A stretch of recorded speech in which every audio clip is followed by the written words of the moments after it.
ਸਤਿ ਸ਼੍ਰੀ ਅਕਾਲ ਜੀ। ਇੱਕ ਵਾਰ ਫਿਰ ਤੋਂ ਤੁਹਾਡਾ ਸਾਰਿਆਂ ਦਾ ਬਹੁਤ-ਬਹੁਤ ਸਵਾਗਤ ਹੈ ਏਐਸ ਸਮਾਜਿਕ ਸਿੱਖਿਆ ਕਲਾਸ ਦੇ ਵਿੱਚ। ਤਾਂ ਅੱਜ ਅਸੀਂ 8ਵੀਂ ਸ਼੍ਰੇਣੀ ਦਾ ਪਾਠ ਨੰਬਰ 4 ਸਾਡੀ ਖੇਤੀਬਾੜੀ, ਇਸ ਤੇ ਕੁਝ ਪ੍ਰਸ਼ਨ ਉੱਤਰ ਕਰਾਂਗੇ ਬੜੇ ਹੀ ਸਿੰਪਲੀਫਿਕੇਸ਼ਨ ਤਰੀਕੇ ਦੇ ਨਾਲ ਤੁਹਾਡੀ ਸੁਵਿਧਾ ਦੇ ਲਈ।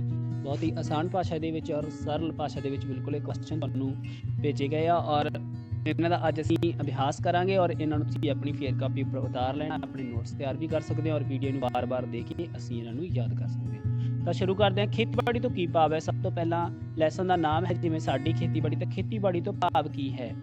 ਖੇਤੀਬਾੜੀ ਤੋਂ ਭਾਵ ਫਸਲਾਂ ਪੈਦਾ ਕਰਨ ਦੇ ਨਾਲ ਖੇਤੀਬਾੜੀ ਨਾਲ ਸੰਬੰਧਿਤ ਹੋਰ ਧੰਦਿਆਂ, ਡੇਅਰੀ ਫਾਰਮਿੰਗ, ਮੁਰਗੀਆਂ ਪਾਲਣਾ, ਸ਼ਹਿਦ ਦੀਆਂ ਮੱਖੀਆਂ ਪਾਲਣਾ, ਗੁੜ ਬਣਾਉਣਾ, ਫੁੱਲਾਂ ਦੀ ਖੇਤੀ ਕਰਨਾ ਆਦਿ ਤੋਂ ਹੈ। ਯਾਨੀ ਕਿ ਖੇਤੀਬਾੜੀ ਦੇ ਨਾਲ ਇੱਕ ਖੇਤੀਬਾੜੀ ਹੋ ਗਈ ਕਿ ਕਿਸਾਨ ਫਸਲਾਂ ਪੈਦਾ ਕਰਦੇ ਆ, ਪਰ ਉਹਨਾਂ ਦੇ ਨਾਲ ਅਸੀਂ ਦੇਖਦੇ ਹਾਂ ਪਿੰਡਾਂ ਦੇ ਵਿੱਚ ਹੋਰ ਸਹਾਇਕ ਧੰਦੇ ਜਿਹੜੇ ਅਪਣਾਏ ਜਾਂਦੇ ਆ, ਜਿਵੇਂ ਡੇਅਰੀ ਫਾਰਮਿੰਗ ਹੋ ਗਿਆ। ਕਿਸਾਨਾਂ ਨੇ ਡੇਅਰੀਆਂ ਖੋਲ੍ਹੀਆਂ ਹੋਈਆਂ, ਮੁਰਗੀਆਂ ਪਾਲਣ ਦੇ ਲਈ ਉਹਨਾਂ ਨੇ ਮੁਰਗੀਆਂ ਪਾਲਦੇ ਆ, ਕਈ ਸ਼ਹਿਦ ਦੀਆਂ ਮੱਖੀਆਂ ਪਾਲਦੇ ਆ, ਗੁੜ ਬਣਾਉਂਦੇ ਆ। ਤੁਸੀਂ ਦੇਖਿਆ ਹੋਣਾ ਆਸ-ਪਾਸ ਗੁੜ ਦੇ ਛੋਟੇ-ਛੋਟੇ ਕਾਰਖਾਨੇ ਬਣੇ ਹੋਏ ਆ। ਉਸੇ ਤਰ੍ਹਾਂ ਹੀ ਫੁੱਲਾਂ ਦੀ ਖੇਤੀ, ਇਹ ਸਾਰੀਆਂ ਜਿਹੜੀਆਂ ਖੇਤੀਬਾੜੀ ਦੇ ਵਿੱਚ ਆ ਜਾਂਦੀਆਂ। ਪ੍ਰਸ਼ਨ ਨੰਬਰ 2 ਹੈ ਸਾਡਾ, ਖੇਤੀਬਾੜੀ ਨੂੰ ਕਿਹੜੇ-ਕਿਹੜੇ ਤੱਤ ਪ੍ਰਭਾਵਿਤ ਕਰਦੇ ਆ? ਹੁਣ ਖੇਤੀਬਾੜੀ ਨੂੰ ਪ੍ਰਭਾਵਿਤ ਕਰਨ ਵਾਲੇ ਤੱਤ ਕਿਹੜੇ-ਕਿਹੜੇ ਹੈਗੇ ਆ? ਉਹਦੇ ਵਿੱਚ ਕੀ ਆ ਜਾਂਦਾ? ਜਲਵਾਯੂ ਹੈ, ਧਰਾਤਲ ਹੈ, ਮਿੱਟੀ ਦੀ ਕਿਸਮ ਹੈ, ਸਿੰਚਾਈ ਸਹੂਲਤਾਂ, ਖੇਤੀ ਕਰਨ ਦੇ ਢੰਗ, ਮੰਡੀ ਦੀ ਸਹੂਲਤ ਹੈ, ਆਵਾਜਾਈ ਦੇ ਸਾਧਨ। ਇਹ ਸਾਰੇ ਤੱਤ ਆ ਜਿਹੜੇ ਖੇਤੀਬਾੜੀ ਨੂੰ ਪ੍ਰਭਾਵਿਤ ਕਰਦੇ ਆ। ਯਾਨੀ ਕਿ ਖੇਤੀਬਾੜੀ ਦਾ ਚੰਗਾ ਜਾਂ ਮਾੜਾ ਹੋਣਾ ਇਹਨਾਂ ਸਾਰੇ ਤੱਤਾਂ ਉੱਪਰ ਨਿਰਭਰ ਕਰਦਾ ਹੈ। ਪ੍ਰਭਾਵਿਤ ਕਰਨਾ ਯਾਨੀ ਕਿ ਪ੍ਰਭਾਵ ਕਿਸੇ ਵੀ ਤਰ੍ਹਾਂ ਦਾ ਹੋ ਸਕਦਾ ਬੱਚੇ, ਚੰਗਾ ਪ੍ਰਭਾਵ ਵੀ ਹੋ ਸਕਦਾ ਔਰ ਮਾੜਾ ਪ੍ਰਭਾਵ ਵੀ ਹੋ ਸਕਦਾ। ਤਾਂ ਇਹ ਜਿਹੜੇ ਤੱਤ ਆ ਖੇਤੀਬਾੜੀ ਨੂੰ ਪ੍ਰਭਾਵਿਤ ਕਰਦੇ ਹਨ। ਜਲਵਾਯੂ, ਧਰਾਤਲ, ਜੇ ਧਰਤੀ ਬਹੁਤ ਵਧੀਆ ਉਪਜਾਊ ਧਰਤੀ ਹੈ, ਮਿੱਟੀ ਦੀ ਕਿਸਮ ਚੰਗੀ ਹੈ ਤਾਂ ਨੈਚੁਰਲੀ ਉੱਥੇ ਬਹੁਤ ਵਧੀਆ ਖੇਤੀਬਾੜੀ ਹੋਊਗੀ। ਠੀਕ ਹੈ। ਉਸੇ ਤਰ੍ਹਾਂ ਹੀ ਸਿੰਚਾਈ ਸਹੂਲਤਾਂ, ਜੇ ਸਿੰਚਾਈ ਦੀਆਂ ਸਹੂਲਤਾਂ ਬਹੁਤ ਵਧੀਆ, ਪਾਣੀ ਨਹਿਰੀ ਪਾਣੀ ਮਿਲ ਰਿਹਾ ਔਰ ਪਾਣੀ ਮਿੱਠਾ ਹੈ ਤਾਂ ਚੰਗੀ ਫਸਲ ਹੋ ਜਾਂਦੀ ਹੈ। ਅਦਰਵਾਈਜ਼ ਅਗਰ ਫਸਲ ਨੂੰ ਪਾਣੀ ਨਹੀਂ ਮਿਲੇਗਾ ਤਾਂ ਫਸਲ ਨਹੀਂ ਹੋਏਗੀ। ਠੀਕ ਹੈ। ਤਾਂ ਇਹ ਸਾਰੇ ਜਿਹੜੇ ਤੱਤ ਹੈਗੇ ਕਿਸੇ ਨਾ ਕਿਸੇ ਤਰ੍ਹਾਂ ਜਿਹੜੇ ਖੇਤੀਬਾੜੀ ਨੂੰ ਪ੍ਰਭਾਵਿਤ ਕਰਦੇ ਹਨ। ਅਨਾਜ ਫਸਲਾਂ ਦੇ ਨਾਮ ਲਿਖੋ। ਹੁਣ ਅਨਾਜ ਫਸਲਾਂ ਦੇ ਵਿੱਚ ਆ ਜਾਂਦਾ ਜਿਹੜੀਆਂ ਅਸੀਂ ਖਾਣ ਦੇ ਤੌਰ ਤੇ ਵਰਤਦੇ ਹੈਗੇ ਆ ਫਸਲਾਂ। ਠੀਕ ਆ। ਉਸ ਦੇ ਵਿੱਚ ਆ ਜਾਂਦਾ ਚਾਵਲ, ਕਣਕ, ਮੱਕੀ, ਜੌਂ, ਬਾਜਰਾ, ਜਵਾਰ, ਦਾਲਾਂ ਅਤੇ ਤਿਲਾਂ ਵਾਲੇ ਬੀਜ ਆਦਿ ਜਿਹੜੀਆਂ ਅਨਾਜ ਫਸਲਾਂ ਹੈਗੀਆਂ। ਆਦਿ ਮੀਨਸ ਹੋਰ ਵੀ ਕਈ ਪ੍ਰਕਾਰ ਦੀਆਂ ਫਸਲਾਂ ਹੁੰਦੀਆਂ ਜਿਹੜੀਆਂ ਅਨਾਜ ਫਸਲਾਂ ਦੇ ਵਿੱਚ ਸ਼ਾਮਲ ਕੀਤੀਆਂ ਜਾ ਸਕਦੀਆਂ। ਉਸ ਤੋਂ ਬਾਅਦ ਕੱਦੂ ਕਰਨਾ ਕਿਸ ਨੂੰ ਕਹਿੰਦੇ ਹਨ? ਬੜਾ ਹੀ ਇੱਕ ਸ਼ਬਦ ਹੈਗਾ ਕੱਦੂ ਕਰਨਾ। ਤਾਂ ਤੁਸੀਂ ਸਾਰਿਆਂ ਨੇ ਦੇਖਿਆ ਹੋਵੇਗਾ, ਅਗਰ ਸਾਡੇ ਆਸ-ਪਾਸ ਧਾਨ ਯਾਨੀ ਕਿ ਝੋਨੇ ਦੀ ਫਸਲ ਬੀਜੀ ਜਾਂਦੀ ਹੈ, ਚਾਵਲ ਦੀ ਫਸਲ ਬੀਜੀ ਜਾਂਦੀ ਹੈ, ਤਾਂ ਚਾਵਲ ਲਗਾਉਣ ਲਈ ਖੇਤ ਨੂੰ ਵਾਹ ਕੇ, ਪਾਣੀ ਲਾ ਕੇ, ਸੁਹਾਗਾ ਆਦਿ ਮਾਰ ਕੇ ਤਿਆਰ ਕਰਨ ਨੂੰ ਕੱਦੂ ਕਰਨਾ ਕਹਿੰਦੇ ਹਨ। ਕਿਸਾਨ ਪਾਣੀ ਛੱਡ ਕੇ ਵੀ ਜਾਂ ਪਾਣੀ ਛੱਡਣ ਤੋਂ ਪਹਿਲਾਂ ਵੀ ਹਲ ਮਾਰ ਕੇ ਉਸ ਨੂੰ ਵਾਹ ਲੈਂਦੇ ਆ, ਫਿਰ ਉਸ ਦੇ ਵਿੱਚ ਪਾਣੀ ਛੱਡ ਦਿੰਦੇ ਆ। ਪਾਣੀ ਛੱਡਣ ਤੋਂ ਬਾਅਦ ਫਿਰ ਉਹ ਟਰੈਕਟਰ ਦੇ ਨਾਲ ਪਾਣੀ ਦੇ ਵਿੱਚ ਵੀ ਇੱਕ ਵਾਰ ਉਸ ਵਿੱਚ ਸੁਹਾਗਾ ਫੇਰਦੇ ਆ, ਹਲ ਵਗੈਰਾ ਫੇਰਦੇ ਆ। ਜ਼ਮੀਨ ਨੂੰ ਪੋਲਾ ਕੀਤਾ ਜਾਂਦਾ ਤਾਂ ਕਿ ਜਿਹੜੀ ਉਹ ਪਨੀਰੀ ਪੁੱਟ ਕੇ ਉਸ ਵਿੱਚ ਆਸਾਨੀ ਨਾਲ ਲੱਗ ਸਕੇ। ਤਾਂ ਇਸ ਨੂੰ ਅਸੀਂ ਕੀ ਕਹਾਂਗੇ? ਕੱਦੂ ਕਰਨਾ। ਮੱਕੀ ਤੋਂ ਕੀ ਤਿਆਰ ਕੀਤਾ ਜਾਂਦਾ ਹੈ? ਮੱਕੀ ਤੋਂ ਗਲੂਕੋਜ਼, ਸਟਾਰਚ ਅਤੇ ਅਲਕੋਹਲ, ਬਨਸਪਤੀ ਤੇਲ ਆਦਿ ਜਿਹੜਾ ਤਿਆਰ ਕੀਤਾ ਜਾਂਦਾ ਹੈ। ਰੇਸ਼ੇ ਦੀ ਲੰਬਾਈ ਦੇ ਆਧਾਰ ਤੇ ਕਪਾਹ ਕਿਹੜੀਆਂ ਕਿਸਮਾਂ ਦੀ ਹੋ ਸਕਦੀ ਹੈ? ਰੇਸ਼ੇ ਦੀ ਲੰਬਾਈ ਦੇ ਆਧਾਰ ਤੇ ਕਪਾਹ ਕਿਹੜੀਆਂ ਕਿਸਮਾਂ ਦੀ ਹੋ ਸਕਦੀਆਂ? ਤਾਂ ਰੇਸ਼ੇ ਦੇ ਆਧਾਰ ਤੇ ਕਪਾਹ ਲੰਬੇ ਰੇਸ਼ੇ ਵਾਲੀ, ਮੱਧ ਰੇਸ਼ੇ ਵਾਲੀ ਅਤੇ ਛੋਟੇ ਰੇਸ਼ੇ ਵਾਲੀ 3 ਸ਼੍ਰੇਣੀਆਂ ਵਿੱਚ ਵੰਡੀ ਜਾ ਸਕਦੀ ਹੈ। ਠੀਕ ਹੈ। ਲੰਬੇ ਰੇਸ਼ੇ ਵਾਲੀ, ਮੱਧ ਰੇਸ਼ੇ ਵਾਲੀ ਔਰ ਛੋਟੇ ਰੇਸ਼ੇ ਵਾਲੀ, ਇਹ 3 ਸ਼੍ਰੇਣੀਆਂ ਵਿੱਚ ਵੰਡੀ ਜਾ ਸਕਦੀ ਹੈ। ਪਟਸਨ ਤੋਂ ਕਿਹੜੀਆਂ ਚੀਜ਼ਾਂ ਬਣਾਈਆਂ ਜਾ ਸਕਦੀਆਂ? ਹੁਣ ਪਟਸਨ ਦੀ ਗੱਲ ਹੋਈ ਆ। ਪਟਸਨ ਦੀ ਵਰਤੋਂ ਰੱਸੇ, ਬੋਰੀਆਂ, ਟਾਟ ਆਦਿ ਬਣਾਉਣ ਲਈ ਕੀਤੀ ਜਾਂਦੀ ਹੈ। ਠੀਕ ਹੈ ਜੀ।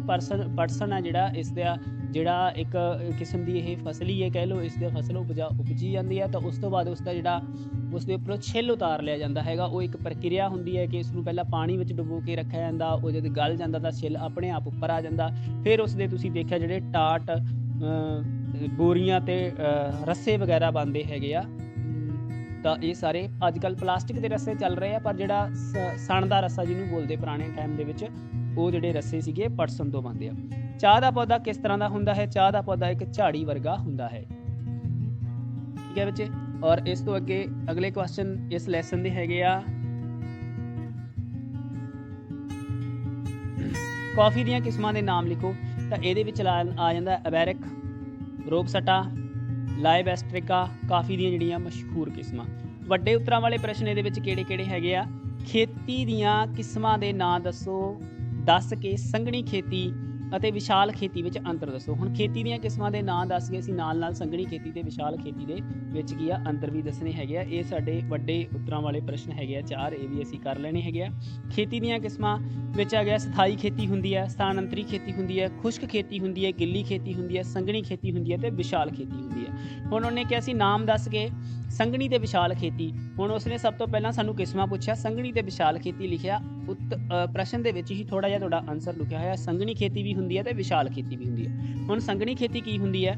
ਜਦੋਂ ਥੋੜੀ ਜ਼ਮੀਨ ਵਿੱਚੋਂ ਖਾਦਾਂ ਅਤੇ ਸਿੰਚਾਈ ਆਦਿ ਦੀ ਪੂਰੀ ਵਰਤੋਂ ਦੇ ਨਾਲ ਝਾੜ ਲਿਆ ਜਾਂਦਾ ਹੈ ਤਾਂ ਅਜਿਹੀ ਖੇਤੀ ਨੂੰ ਸੰਘਣੀ ਖੇਤੀ ਕਿਹਾ ਜਾਂਦਾ ਹੈ। ਪੰਜਾਬ ਵਿੱਚ ਇਸ ਕਿਸਮ ਦੀ ਖੇਤੀ ਕਿਵੇਂ, ਯਾਨੀ ਕਿ ਜ਼ਮੀਨ ਘੱਟ ਹੁੰਦੀ ਹੈ ਪਰ ਖਾਦਾਂ ਤੇ ਸਿੰਚਾਈ ਦੀ ਆਦਿ ਦੀ ਵਰਤੋਂ ਕਰਕੇ ਉਹਦੇ ਵਿੱਚੋਂ ਪੂਰੀ ਵਰਤੋਂ ਕੀਤੀ ਜਾਂਦੀ ਹੈ, ਭਰਪੂਰ ਵਰਤੋਂ ਕਰਕੇ ਝਾੜ ਆ ਜਿਹੜਾ ਜ਼ਿਆਦਾ ਲਿਆ ਜਾਂਦਾ ਹੈ ਤਾਂ ਉਸ ਨੂੰ ਅਸੀਂ ਅਜਿਹੀ ਖੇਤੀ ਨੂੰ ਅਸੀਂ ਕੀ ਬੋਲਾਂਗੇ? ਸੰਘਣੀ ਖੇਤੀ ਬੋਲਾਂਗੇ। ਪੰਜਾਬ ਵਿੱਚ ਇਸ ਕਿਸਮ ਦੀ ਖੇਤੀ ਕੀਤੀ ਜਾਂਦੀ ਹੈ। ਵਿਸ਼ਾਲ ਖੇਤੀ, ਜਦੋਂ ਕਿਸਾਨਾਂ ਕੋਲ ਜ਼ਮੀਨ ਦਾ ਆਕਾਰ ਵੱਡਾ ਹੋਵੇ ਤਾਂ ਖੇਤੀ ਮਸ਼ੀਨਾਂ ਅਤੇ ਹੈਲੀਕਾਪਟਰਾਂ ਦੀ ਮਦਦ ਨਾਲ ਕੀਤੀ ਜਾਂਦੀ ਹੈ। ਇਸ ਕਿਸਮ ਦੀ ਖੇਤੀ ਨੂੰ ਵਿਸ਼ਾਲ ਖੇਤੀ ਕਹਾਂਗੇ।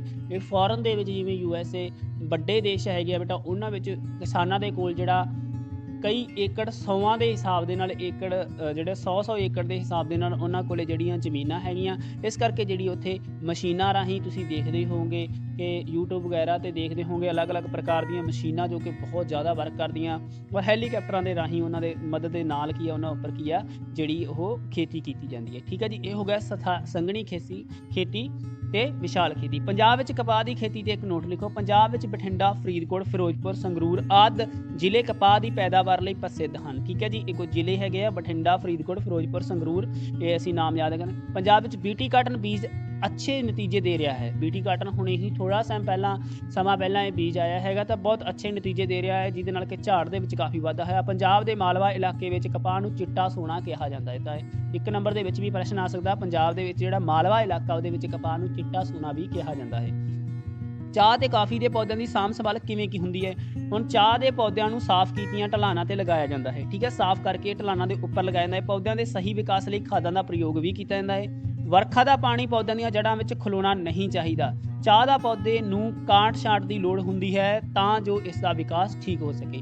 ਠੀਕ ਹੈ ਜੀ, ਇਸ ਤਰ੍ਹਾਂ ਜਿਹੜਾ ਚਾਹ ਦੇ ਪੌਦੇ ਦੀ ਜਿਹੜੀ ਚਾਹ ਦੀ ਫਸਲ ਉਗਾਈ ਜਾਂਦੀ ਹੈ ਕਿ ਢਲਾਨਾਂ ਦੇ ਉੱਪਰ ਲਗਾਇਆ ਜਾਂਦਾ ਕਿਉਂਕਿ ਇਹਦੀਆਂ ਜੜ੍ਹਾਂ ਦੇ ਵਿੱਚ ਪਾਣੀ ਨਾ ਖੜੇ। ਠੀਕ ਹੈ, ਵਰਖਾ ਦਾ ਪਾਣੀ ਉਹਦੀਆਂ ਜੜ੍ਹਾਂ ਵਿੱਚ ਨਹੀਂ ਖਲੋਣਾ ਚਾਹੀਦਾ। ਚਾਹ ਦਾ ਪੌਦੇ ਨੂੰ ਕਾਟ ਛਾਂਟ ਦੀ ਲੋੜ ਹੁੰਦੀ ਹੈ, ਯਾਨੀ ਕਿ ਸਮੇਂ-ਸਮੇਂ ਤੇ ਉਸ ਦੀ ਕਟਿੰਗ ਕਰਦੇ ਰਹਿਣਾ ਚਾਹੀਦਾ।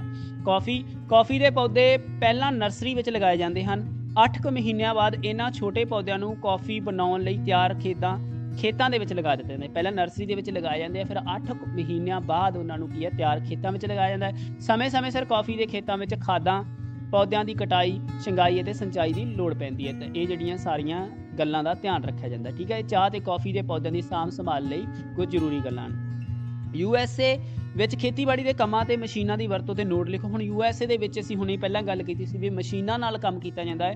USA ਵਿੱਚ ਕਿਸਾਨਾਂ ਕੋਲ ਜ਼ਿਆਦਾ ਜ਼ਮੀਨਾਂ ਹਨ, ਜ਼ਮੀਨਾਂ ਕਈ ਰਕਬੇ ਫੈਲੇ ਹੋਏ ਆ ਦੂਰ ਤੱਕ ਤਾਂ ਖੇਤਾਂ ਦਾ ਆਕਾਰ ਵੱਡਾ ਹੈ, ਇਸ ਲਈ ਮਸ਼ੀਨਾਂ ਦਾ ਅਧਿਕ ਇਸਤੇਮਾਲ ਕੀਤਾ ਜਾਂਦਾ ਹੈ। ਫਸਲ ਦੀ ਬਿਜਾਈ ਤੋਂ ਲੈ ਕੇ ਫਸਲਾਂ ਨੂੰ ਮੰਡੀਆਂ ਜਾਂ ਸਟੋਰਾਂ ਤੱਕ ਲੈ ਜਾਣ ਦਾ ਸਾਰਾ ਕੰਮ ਮਸ਼ੀਨਾਂ ਤੋਂ ਹੀ ਲਿਆ ਜਾਂਦਾ। ਬਿਜਾਈ ਤੋਂ ਲੈ ਕੇ ਫਸਲਾਂ ਨੂੰ ਜਿਹੜਾ ਮੰਡੀਆਂ ਜਾਂ ਸਟੋਰਾਂ ਤੱਕ ਲੈ ਜਾਣ ਦਾ ਸਾਰਾ ਕੰਮ ਜਿਹੜਾ ਮਸ਼ੀਨਾਂ ਤੋਂ ਹੀ ਲਿਆ ਜਾਂਦਾ ਹੈ।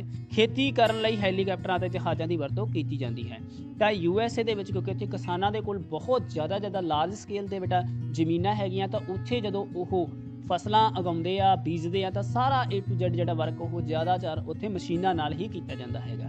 ਠੀਕ ਹੈ ਜੀ, ਇਹ ਸਨ ਸਾਡਾ ਲੈਸਨ ਨੰਬਰ 4 8ਵੀਂ ਸ਼੍ਰੇਣੀ ਦਾ। ਤਾਂ ਇਸ ਨੂੰ ਤੁਸੀਂ ਆਪਣੇ ਨੋਟਸ ਤਿਆਰ ਕਰ ਸਕਦੇ ਹੋ ਔਰ ਵਾਰ-ਵਾਰ ਵੀਡੀਓ ਦੇਖ ਕੇ ਸੁਣ ਕੇ ਤੁਸੀਂ ਇਸ ਦਾ ਅਭਿਆਸ ਵੀ ਕਰ ਸਕਦੇ ਹੋ। ਤੁਹਾਡਾ ਸਾਰਿਆਂ ਦਾ ਸਮਾਂ ਇਸੇ ਤਰ੍ਹਾਂ ਸ਼ੁਭ ਰਹੇ ਔਰ ਅੱਗੇ ਤੋਂ ਅੱਗੇ ਵੀਡੀਓ ਨੂੰ ਸ਼ੇਅਰ ਜ਼ਰੂਰ ਕਰੋ, ਲਾਈਕ ਕਰੋ, ਕਮੈਂਟ ਕਰੋ ਔਰ ਚੈਨਲ ਨੂੰ ਸਬਸਕ੍ਰਾਈਬ ਜ਼ਰੂਰ ਕਰੋ ਤਾਂ ਕਿ ਆਉਣ ਵਾਲਾ ਹਰੇਕ ਵੀਡੀਓ ਤੁਹਾਡੇ ਤੱਕ ਇਸੇ ਤਰ੍ਹਾਂ ਪਹੁੰਚਦਾ ਰਹੇ। ਧੰਨਵਾਦ।